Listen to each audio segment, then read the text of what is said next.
Hello and welcome to the first episode of a new series I'm creating centered around fictional countries. This one is Ogchol, which is a country located in far northeastern Asia in what is, in reality, Russia. So let's go over some facts about this nation. Its official name is the Republic of Ogchol. The land area is around 1.5 million square kilometers, jumps up to almost 1.8 thousand if you include the disputed territory of Skieremskland, which I'll get more into later.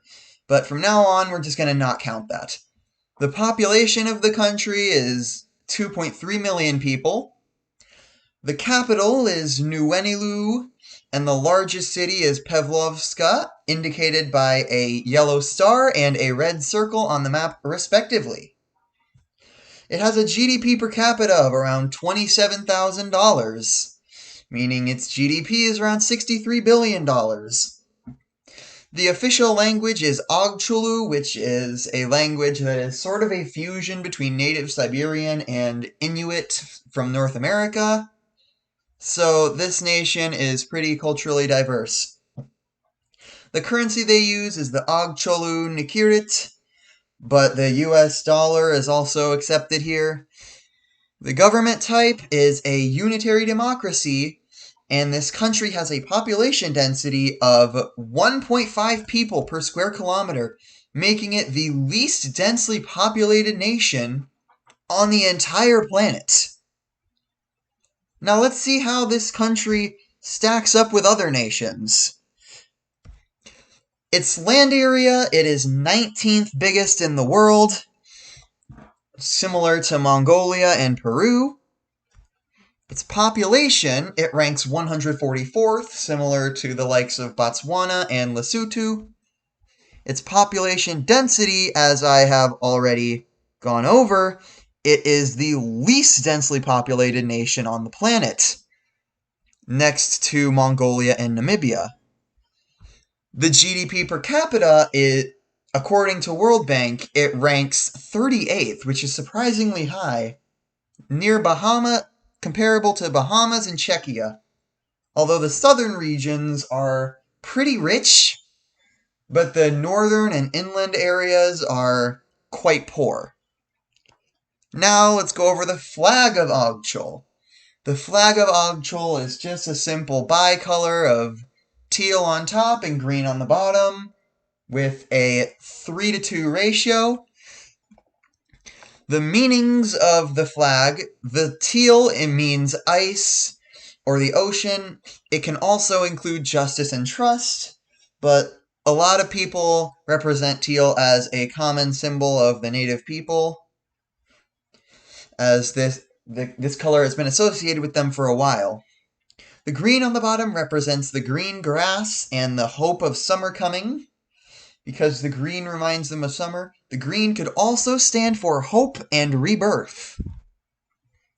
Now I'm going to go over a brief history of Ogchol. So, starting out in the 1600s, Ogchol was just unclaimed land by any country. And then in around 1650, Russia started encroaching into what would later become Ogchol. In 1750, the Russian Empire had basically conquered all of the modern-day Ogcholu lands, and they were persecuted and forced to be Russianized, so a lot of the Ogcholu people fled across the Bering Strait to modern-day Alaska, where they formed their own little kingdom there.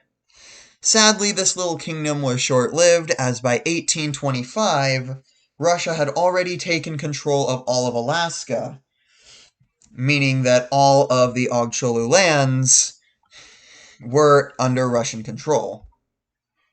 In 1867, Russia sold Alaska to the United States. Many Ogcholu who had become loyal to Russia by this point, or simply just didn't want to get persecuted by the USA, fled back to Russia, where the majority of Ogcholu people were at this time. Then in 1917, after World War I, due to the instability of the Russian Empire, the Ogcholu people broke away to form their own state because they had wanted their own state for a while, and this was like their perfect opportunity to get it. Sadly, this new state was short-lived, as in 1929, Ogchol was conquered by the Japanese, who were preparing for an invasion of Manchuria, and kinda just wanted some practice.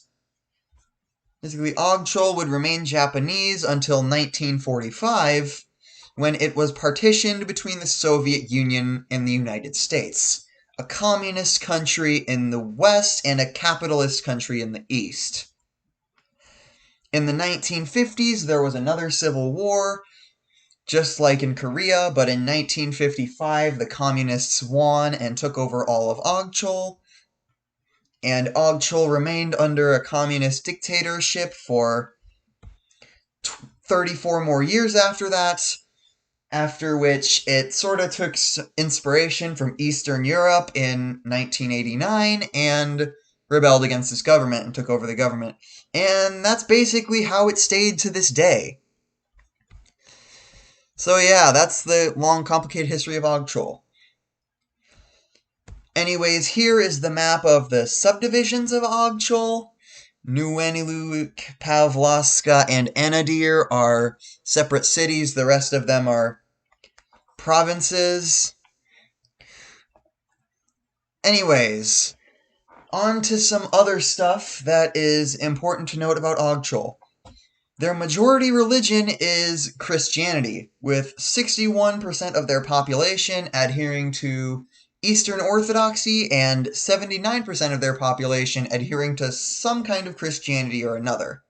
There is also a significant Buddhist and native religion minority.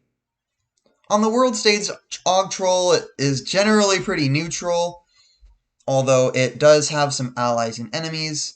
It's closely aligned with Japan, who helped it in the revolution and also kinda doesn't like Russia.